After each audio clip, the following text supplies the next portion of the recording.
ငါကငါ့ညီမလေးကို online ပေါ်ကနေခဲ့မယ်ဆိုငါကခလေးမရင်းဖြစ်သွားရောလာတယ်ဒါကလည်းခွေးတောင်စားပြောလိုက်တဲ့စကားလေဒီ music နှလုံးဖွင့်အဲ့အဝါထပြီးတော့ဖုန်းကြည့်လိုက်တာနဲ့ဒီစောက်ကြမပြည့်တဲ့ဟာတွေပဲမြင်နေရတာဒါကမြန်မာနိုင်ငံမှာဟာရတစ်ခုလောဖြစ်နေပြီဒါပေမဲ့ဒါကပုံမှန်မဟုတ်နေဘူးကျွန်တော်အခုဘာမှဆက်မပြောခင်ကျွန်တော် editor ဒီကိစ္စနဲ့ပတ်သက်ပြီးတော့နည်းနည်းလေးရှင်းပြလိုက်မယ်အဲ့လိုကျွန်တော်ကဲရဲ့ editor လက်မပါ Okay ကျွန်တော်ခုပြမယ့်တက်တော့ချက်တော့ကြည့်ကြည့်လိုက်32နှစ်ဦးလေးနဲ့73နှစ်ကောင်မတယောက်ဒိတ်နေတာ Like what the fuck ငွေရေးချေးကိစ္စကြောင့်ဒီလိုဖြစ်နေရတယ်ဖြစ်တော့ဖြစ်နိုင်တယ်ဒါပေမဲ့ကျွန်တော်အဓိကပြောချင်တာအဲ့ဒါမဟုတ်ဘူးအဓိကဒီ comment section မှာမြန်မာဒီလိုကျွန်တော်မြန်မာလူမျိုးတွေပဲเนาะသူတို့ဘယ်လိုပြောမလဲဗလိနာထက်ပို့ပြီးတော့ support တဲ့လူတွေကပိုများနေတယ်ပြီးတော့ဒီ Facebook က post ကိုကြည့်ကြည့်လိုက်ကျွန်တော်73နှစ်အောက်ကလေးတွေပဲတွဲကြည့်တော့တယ်ဘာလို့သူတို့ရဲ့အခြေဥဖြစ်ချင်တော့ငါလုံးမတိုင်းတနေ့ယွန်ဖို့ကောင်းတယ်မလားဒါပေမဲ့ဒါတော်တော်များများဟာတာတစ်ခုလိုပဲ share ပြီးတော့ normalize ဆိုရန်လုပ်နေတယ်အဲ့ကိစ္စကိုအဓိကပြောချင်တာမြန်မာနိုင်ငံမှာနေမဟုတ်ဘယ်နေရာမှာဖြစ်ဖြစ် internet ပေါ်ဒီလို verify ကျုံတဲ့ content တွေကဘယ်တော့ normalize ဖြစ်တယ်ဆိုတဲ့ကိစ္စကို Alright that's about it back to get Okay ရှင်းပြကြည့်တင်ပါတယ်လေနောက်အားပါပြန် Okay ဘယ်ရောက်သွားပြီလဲOkay ကျွန်တော်အခုပြောချင်တာဒီ fucking clay game ဆိုတဲ့ Roblox game တွေထဲမှာဖြစ်ပျက်နေတဲ့အကြောင်းကိုပြောပြအောင်ဖြစ်ပါတယ် Poor Angstrom အတိအကျဆို Roblox Codo aka Child Predator aka fucking pedophile ဒီအကြောင်းမြန်မာနိုင်ငံမှာကအလောက်ထိနာမည်မကြီးကျွန်တော်မြန်မာနိုင်ငံမှာ don't give a fuck about I don't give a shit about Bill ဟာတာအနေနဲ့ပဲအကုန်လုံးကပြီးသွားကြကျွန်တော်တို့ကတောက်ကြမပြည့်ပြနေတာတကူကိုကြုံရပြီပဲဒါလူစုံများများကတစ်ဖက်တည်းဝမ်းမြင်ကြတယ်တစ်ဖက်တည်းဝိုက်ပြောကြတယ်ဒါကလုံးဝဖြစ်တင်နေရပါအခုဥပမာ Gagafy ဂါခုဘန်ဆိုတာကတူတမိုင်းကြဝဖိကိန်းမိုက်ခီတို့ဘာတို့လို့နော်မီမဆုံးမဖာမဆုံးမဂိုင်းတွေဖွဲ့ပြီးတော့ချရတဲ့ကိန်းပြဿနာကသူတို့ကချလွယ်ပြီးတော့ကျန်တာအကုန်လုံးကိုလုပ်တယ်ဒီဂိမ်းကနာမည်ကြီးလာတယ်တိတ်မကြသေးဘူး Roblox က role playing game ဆိုတဲ့အတိုင်းပြဿနာတွေကအနောက်ကနေလိုက်လာဒီဂိမ်းမှာက accusation ကအများကြီးရှိတယ်အဲ့ဒါမှကျွန်တော်နှစ်ခုပြောပြပေးမယ် Pizza? Never underestimate Pizza. Pizza. or a Pizza? fox brother ဘယ်ကစားလဲဆိုတော့သူတို့ Discord ထဲက moderator တယောက်ကနေဒီပုံပို့လိုက်ရရင်စားတယ် context အရာဆိုရင်ဒါက Tomoko Kawaki ဆိုတဲ့အတက်မပြည့်ရဲ့ character အတားပြင်းတဲ့ပုံခောက်လောက်ထား accusation အရာဆိုရင်တော့ဒီ server ထဲမှာသူ့ကိုဒါမပို့တင်ဘူးလို့ပြောတဲ့လူတွေကိုသူတို့ဘက်ကနေပြီးတော့ ban လိုက်တယ်လို့ view လိုက်တယ်လို့ရှိရပေါ့အဲ့ဒီ moderator ရဲ့နာမည်က Vai ပြီးတော့သူ့ရဲ့ social media Instagram social media နဲ့လည်းချိန်ထားသေးတယ်Instagram ထဲကိုဝေကြည့်လိုက်မယ်ဆိုတော့မဟုတ်ကကိုနဲ့တူပဲတင်ထားတွေ့ရတယ်အခု session လုပ်တဲ့လူတွေကပြောလို့ရဆိုရောအဲ့လိုတော့သိရတယ်ဒီ van ဆိုရ moderator ပေါ့နော်ဒီကောနဲ့ Instagram ကိုချိန်ထားပြီးတော့ Instagram ပေါ်မှာဒီမကောင်းတဲ့ပုံတွေတင်ထားပေါ့အဲ့ဒါကိုစာပါရလူတွေဝိုင်းပြောချင်မှာ VC ထဲမှာyou know what I mean မကောင်းတဲ့စကားလုံးပြောလိုက်ကြပေါ့ဗျာပြီးတော့လေတူတူ ban ပြီးတော့ဘာတောင်းယူမှုမှလည်းမရှိဘူးပြီးတော့သူကအရင်က Holic ဆိုတဲ့ group ထဲမှာပါတယ်အဲ့ဒီ Holic group ကကြောင့်ကျွန်တော်ပြောမယ်ဆိုရင်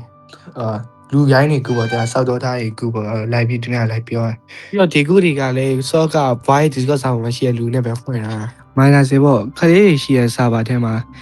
NSFW တွေပို့ထားတယ်လို့ကြားတော့ကျွန်တော်ကဒါမှဖြစ်တင်ဘူးပေါ့အဲ့တော့ကျွန်တော်နဲ့လည်းမနေ့ကစဉ်းစားတာပေါ့နော်ဒါကြီးတစ်ဖက်လည်းကြည့်လို့မရတော့ဘာလို့လဲဆိုတော့ဆွဆွဲတာတွေကအရင်နေများနေပြီဒါပေမဲ့ကျွန်တော်တို့ကတစ်ဖက်တည်းကိုပဲကြည့်လို့မရဘူးအရင်ဆုံးကျွန်တော်တို့လည်းစကားပြောခွင့်ရလိုက်တော့က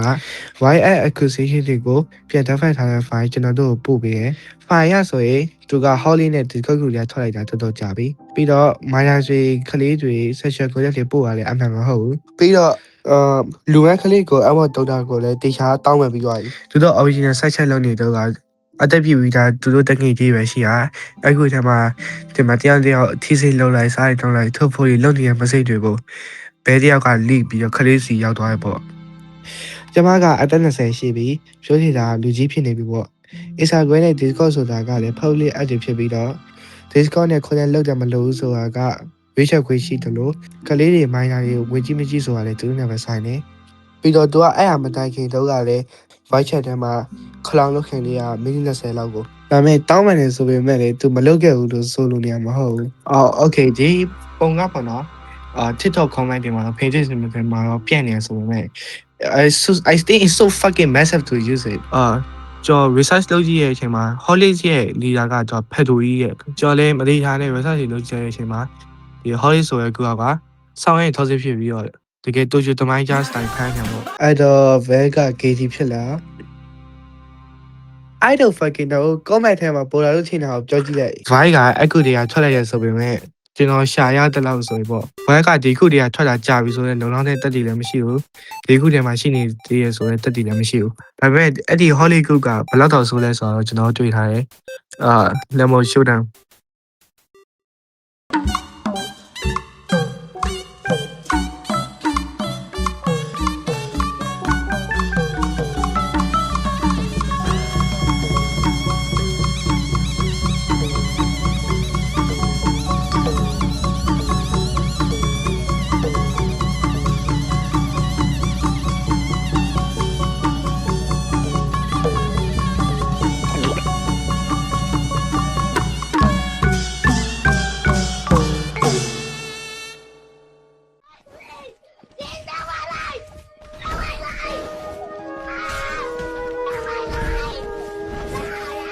Grape cases နောက်တစ်ခု game ရဲ့ကိုအနာကိုတိုင်းကဒီ game ထဲမှာ equate လုပ်တဲ့ case grape လုပ်တဲ့ cases တွေကဒါ Roblox မှာအများကြီးရှိရယ်ဘယ် game မဆိုရှိရယ်ဒါပေမဲ့ game ရဲ့ကိုအနာကိုတိုင်းကအဲ့လိုမျိုးလုပ်တယ်ဆိုတော့ဒါ Roblox ရဲ့ guideline တွေချိုးဖောက်အောင်ချတယ်တူမှမဟုတ်ရှားလူတွေ